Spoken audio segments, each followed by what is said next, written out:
wait. This is how to succeed, how to get into law and succeed.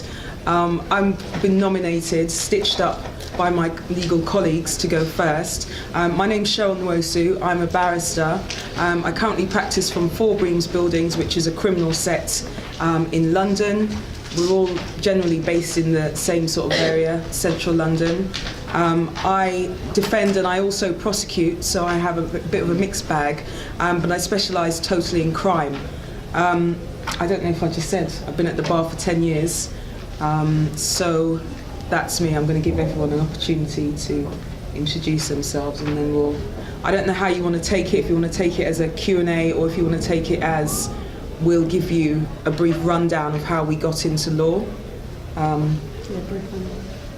Okay, so I'll do a rundown of how I got into law. I remember one day in primary school, my head teacher came in and asked me, well, not just me, but the class, but being self-absorbed as I am, I felt it was just me, said, what do you want to be when you grow up? And I didn't know at that time, but I thought about it for about 10 seconds, and I said, either a hairdresser or a lawyer. And actually, that was primary school, but I didn't make up my mind to come to the bar until my final year of my undergraduate degree. I read law. And at that time, I thought, okay, I'm coming to the end of my degree. I better actually think about what I want to do with that law degree. And most of my friends were saying at the time that they're going to do the LPC, which was the legal practice course, which was to qualify to become a solicitor. And the talk I heard about that, and no disrespect to any solicitors in the room, was that, oh, it's the easier of the two, because obviously to be a barrister, at the time you would do the BVC, which was the bar vocational course. So I heard that to be a solicitor was easier, there are far more solicitors, it would be easier as a black woman to become a solicitor. So I thought, well, actually I want to be a barrister. And so I applied to bar school, and that was quite expensive, but really interesting. Finished bar school, applied for pupillage, didn't get pupillage in the first 6 months, went off to work for a firm of criminal solicitors. Whilst I was there, got my pupillage. I hope these are not foreign terms to you. If they are, feel free to ask about them afterwards. And got into a set of chambers. Did 6 months, 12 months in fact, training in chambers, and were retained by the set of chambers, and then finally was taken on as a tenant. So that was all of 9-10 years ago. As I said, I specialise in crime. I came to the bar thinking I would never prosecute. That wasn't on my radar. I wanted to defend. I wanted to be somebody that stood up for people's rights, stood up for the whole idea of justice, etc. And for just reasons not at the time, which didn't include finances, and I can tell you whether that's changed now, but at the time it was because I felt that actually there was a place for me to prosecute, and to prosecute well and to prosecute properly, that in fact it should be something that I add to my roster, if you call it that. And so I did get into it, and at the moment I do a fairly mixed bag of both prosecuting and defending all around the country. When I say all around, I mean all around. And so that's me. That's my rundown.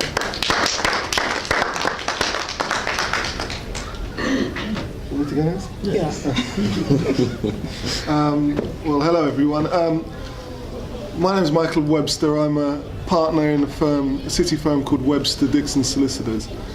I've been in practice 21 years, something like that. Yeah. Impressive. Old foot. Yeah.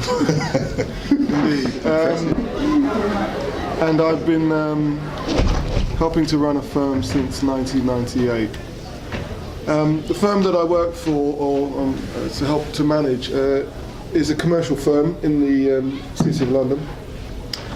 We have various areas of work, particularly company commercial work, which is basically sort of business transactions, business disputes, both domestic and international, media and technology related work, property, and what we call private client, which really sort of looks at the whole question of wealth management, of people's affairs and estates. So that's the nature of the firm. We're 4 partners, 15 staff, and as I've said, been in practice, been going since 1998. And we're listed in the Legal 500 as one of the leading firms for employment, and also listed in Chambers for that as well. So how did I specifically get into the law? Well, I went to a local South London school. It's called Spencer Park, no longer around. Then it was formerly called John Archer and ceased to exist, I think. And that was in sort of Wandsworth, Tooting. I'm a South London boy, so I'm a local lad. I really got inspired as a 15-year-old. I was taught by a black couple, husband and wife, Mr. and Mrs. Kanu. Mr. Kanu was in the Sierra Leonean government, a very senior politician, but as a result of a coup, left the country, came to work in the UK and ended up working in an inner city school, him and his wife. Mr. and Mrs. Kanu were very inspirational individuals. First of all, it was very unusual to have a black husband and wife teaching in a London comprehensive school in the 70s and early 80s.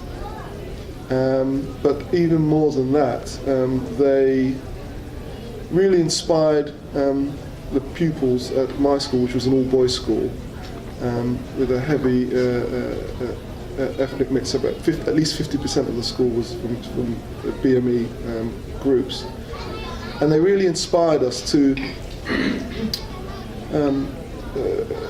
achieve anything. Said to us, you can achieve anything you want. The sky's the limit. And both of those teachers taught economics and law. Now, the interesting thing was that for a school, a comprehensive school, to be even offering O-level law was rather rare.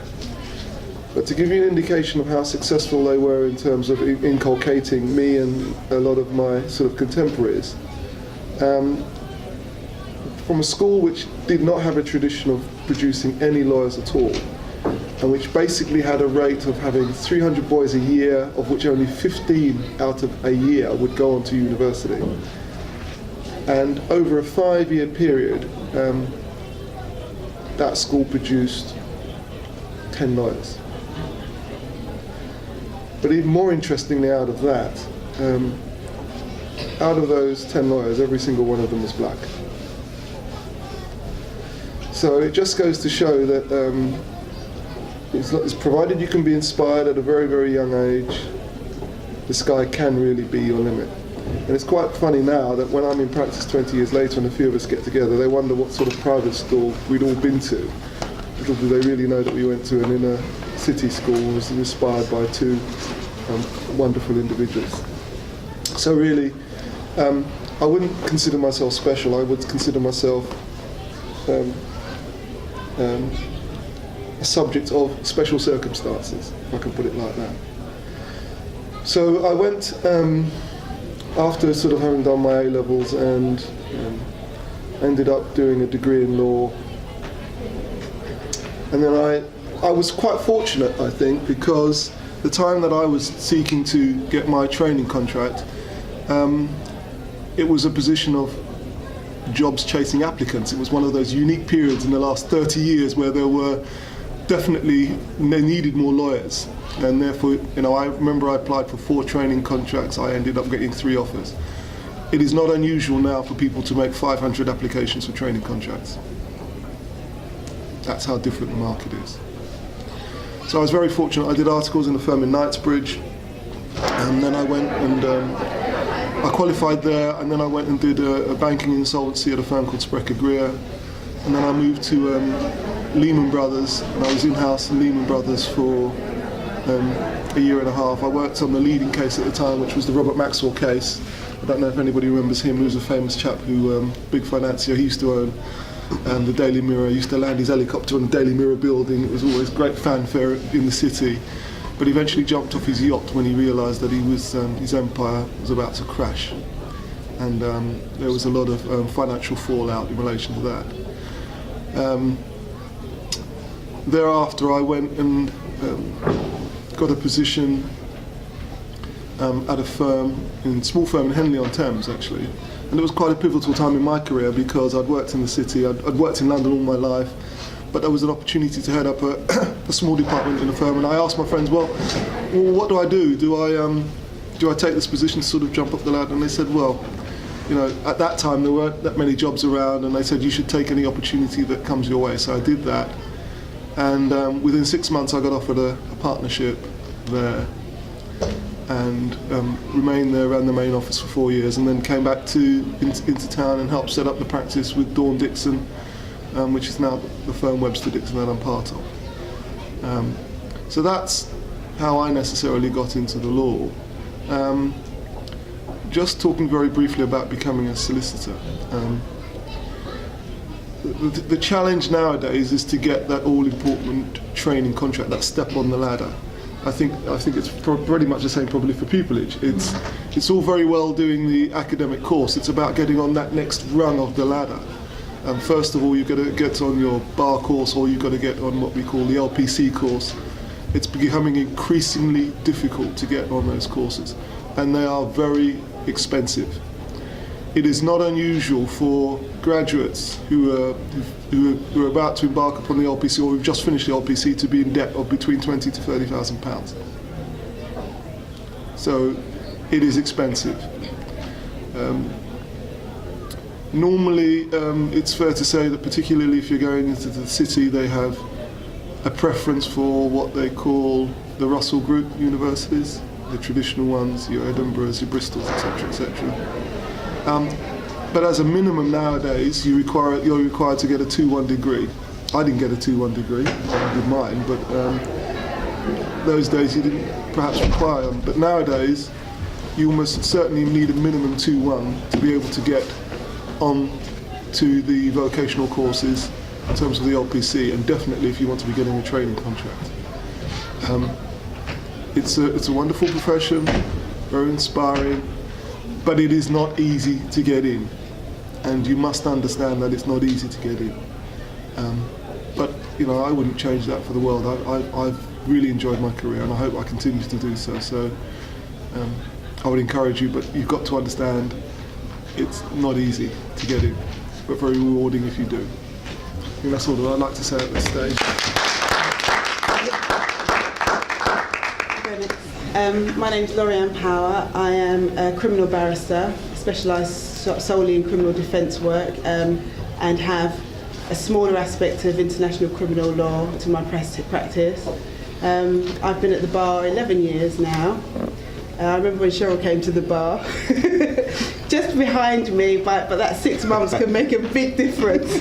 And she used to phone me up, I'm in Chambers, I've got a first appearance in the morning, I don't know what to do. And we used to tough it out together. And it's fair to say, I think the three of us, and we've got another friend called Anu who's not here together, have been, you know, we've stuck together for the past 10, 11 years at the bar. And if we didn't have each other, I think our careers would have turned out very differently, because the bar is an extremely frightening place for young black people, but especially for young black people like us who come from normal backgrounds, ordinary society, you know, with the ordinary everyday adversities that all of you may have faced and that many people will face day in, day out. And I think that when you come to the bar and you meet like folk, it gives you that encouragement in order to go ahead every day and come to work and get on. And we've come a long way in 10 years, but there's an awful long way to go. And I was saying to Gary, actually, I think on the way to court on Friday, Gary, I look behind us and I don't see